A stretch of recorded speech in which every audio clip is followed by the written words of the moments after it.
Welcome in everyone to the Larsonland podcast.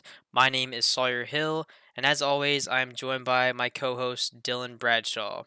We come in here every single Wednesday and talk about all things involving the 2021 NASCAR Cup Series champion, Young Money Kyle Larson. Kyle Larson was able to pick up a 12th place finish in a pretty, I would say, normal day there at Worldwide Technology.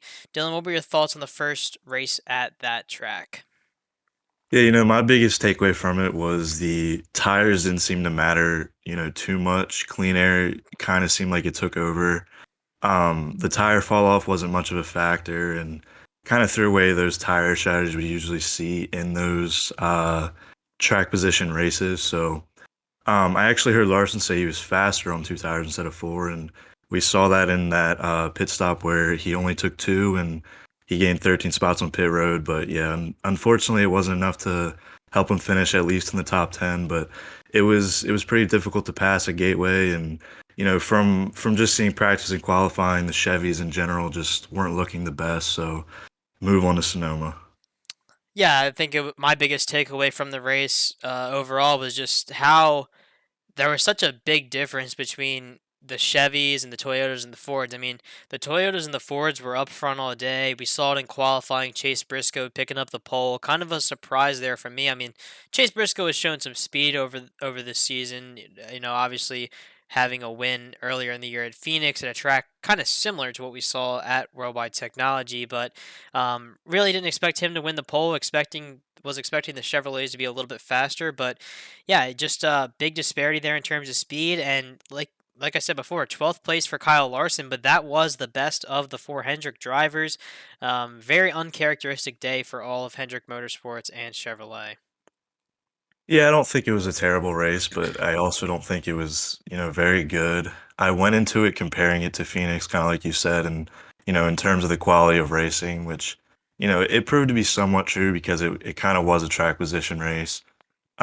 We did see a nice little battle there between Logano and Bush at the end, and, typical NASCAR overtime fashion. But other than that, I feel like, the fans are kind of overrating the race a little bit because of the drama we saw with Chastain, Hamlin, Elliott. And it's not the first time, we've seen this before where the drama that takes place on the track kind of, weighs the opinion of fans in terms of the how good the race was. But yeah, off the top of my head, I mean the Bristol night race, it's obviously comparing apple and oranges in terms of, the quality of racing, but you take away the Harvick and Elliott drama, and I don't think it would be as rated as high as it is. So, yeah, I just think the drama kind of weighs the opinions a little bit. Oh yeah, for sure, and that's what I kind of wanted to touch on next was that incident between Chastain and Hamlin and Chase Elliott. I mean, I think the biggest thing I took away from that incident was that Ross Chastain really seemed super apologetic after the race in his interview, and I mean, I definitely haven't been a huge fan of Ross this year. Obviously, he's putting together some good races, running up front, and I think that as the season goes on, he's going to learn what he needs to do when he has a car that is capable of winning races, and he's up there racing with guys for wins every single week. I think when he's not really used to having that competitive of a car, and now that he's up there every single week, he is going to have some weeks like this where stuff doesn't quite go his way, and he does, run into some incidents on track. But I think Hamlin and Elliott definitely did. They were completely in the right. They showed Chastain that you can't just run into these guys. This is the Cup Series, and we're gonna race like men out there.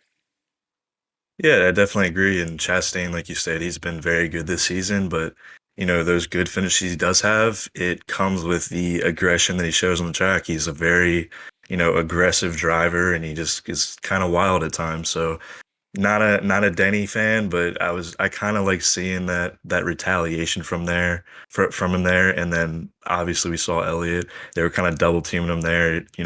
Elliott was trying to kind of put him in the wall a little bit, give him a little nudge, and then Hamlin was blocking every chance he got. But kind of shifting gears away from the Gateway race, we saw an announcement over the week that Hendrick Motorsports will be entering in three Xfinity races this season.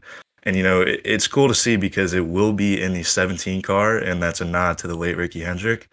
So Larson will pilot the 17 on July 2nd at Road America, Bowman at the Indy Road Course on July 30th, and Byron at Watkins Glen on August 20th. And this news makes it the third Xfinity race that Larson will run this season. When you include the other two races at Watkins Glen and Darlington in September with the number 88 car for Junior Motorsports, and Larson has actually made one start in his career under JRM in the World Truck Series in 2015, and he started on the pole and finished seventh. So, yeah, just like I said, cool to see a nod to Ricky Hendrick in that 17 car, and I'm looking forward to see how Hendrick Motorsports does in Xfinity. Yeah, really excited to see Hendrick Motorsports kind of jumping back into Xfinity racing for a couple of races this year.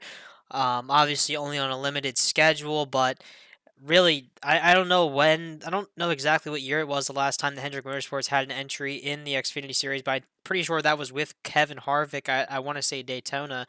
And yeah, I just going to be a good opportunity for these drivers to get some more on track time on the weekends where some of these tracks like the road courses like Road America and Watkins Glen, where I think track time really does make a huge difference with the short practice time that we're seeing this year. And I'm really looking forward to that number 17 car, that Ricky Hendrick tribute. I'm definitely going to be buying the diecast if there is one that comes out for that car. Awesome scheme. Yeah, definitely. Yeah, it's important for these drivers to get as much experience as they can on these road courses.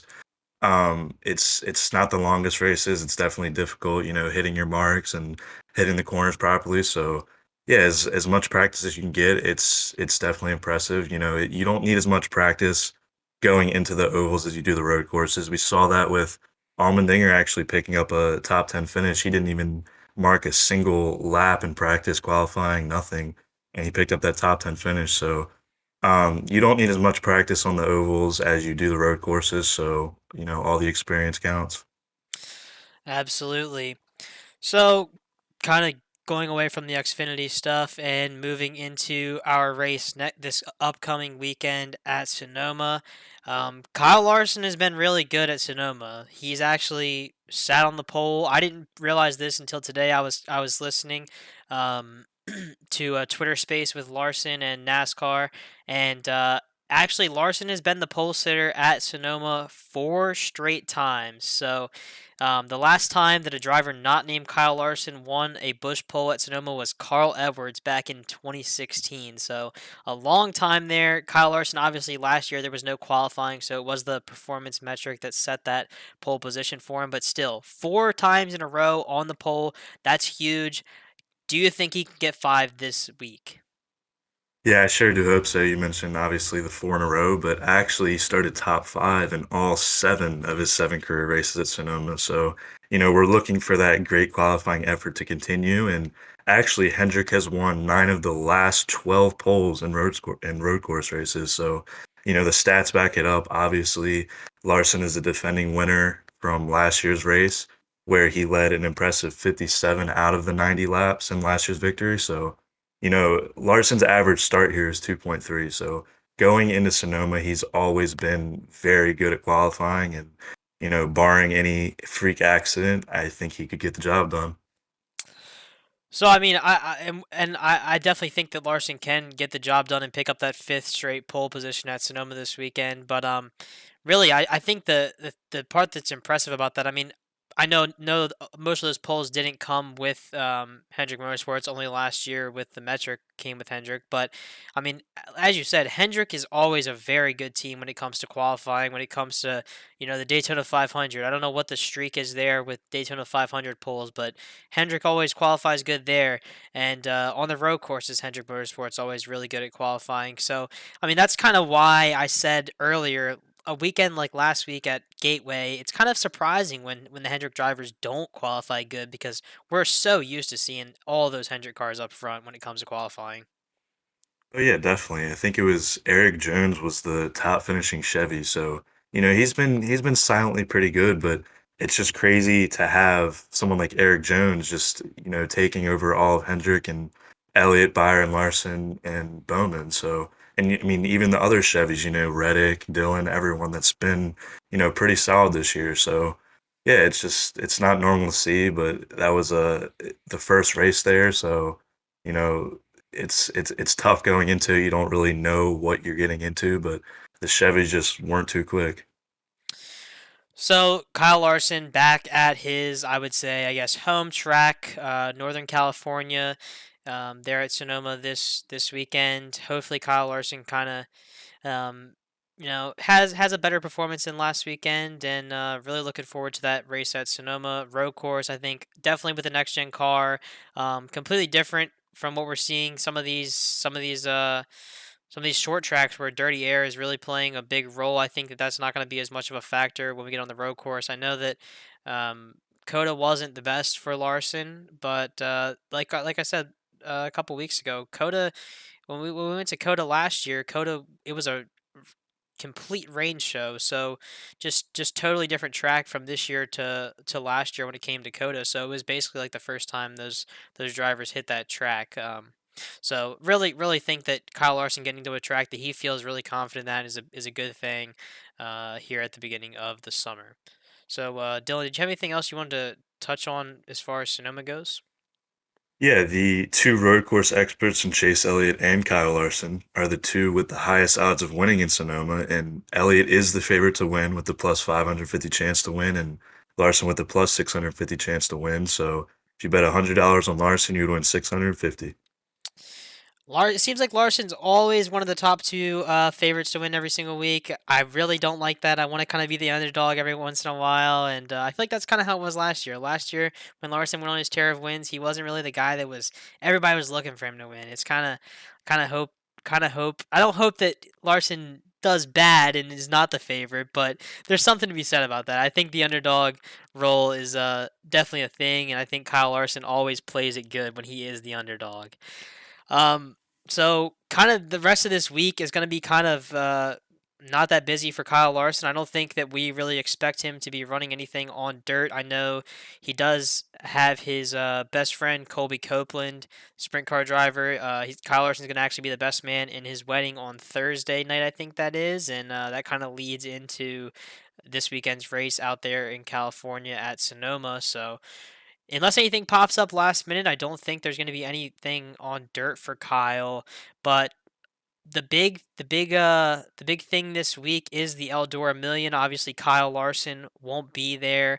Um, all the action there at Eldora. I think right now over 116 late models are entered into that race, so going to be a really big race for all of dirt track racing, and all that action will be on Flow Racing starting on Wednesday night. So tonight, if you're watching this on Wednesday, that hot laps will start at 6 p.m. Eastern time for the prelim show, and then on Thursday night it's the big event at 6:30 p.m. Eastern time. Is when hot laps start. And Dylan, I wanted to ask you quickly here, who do you think is your pick to win the Eldora Million? Yeah, I'm gonna go with Overton. He swept the late model dreams and then won the World 100 at Eldora last year. So yeah, I think he could be a strong contender for the win going to the $1 million race. Who's your pick? Well, I've definitely thought about this a lot, and there's a lot of big storylines heading into this race. I mean, before I say who I think is gonna win, I want to kind of touch on Devin Moran. I think Devin Moran, he's not my pick to win, but I think it would be so cool to see his father Donnie Moran. He was the first $1 million man back when they had this race.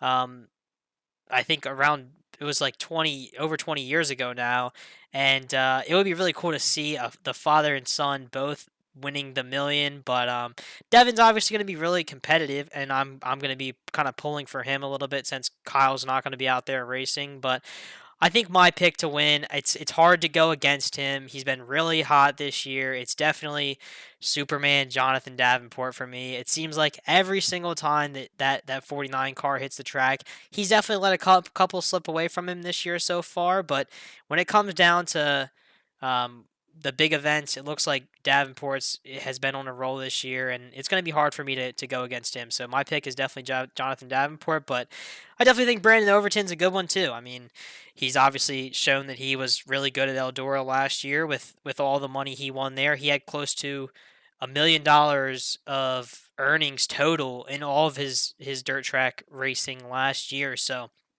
gonna be really huge. That shows it. That shows it right there. I mean, he didn't even hit $1 million in total earnings last year, and Brandon Overton was the best late model driver in the country last year. So in one night, somebody's going to take home $1 million. All that action will be on Flow Racing, like I said, Thursday night at 6:30 p.m. Eastern Time will be the big show. So, like I said, no dirt racing for Kyle this weekend, but really looking forward to Sonoma. And Dylan, did you have any final thoughts for today's show? Yeah, just wanted to cover, I think we forgot to touch on it, the dirt races that he ran this week at Tri-City Speedway. So he ran the midget, the first night. Strong effort there. He started 13th. He finished second, but just wasn't enough for Kofoid. He's been on an absolute tear, and no one can really hang with him. And then following that midget race, bad luck streak continued. He got in the late model. He was on the pole, and mechanical issues.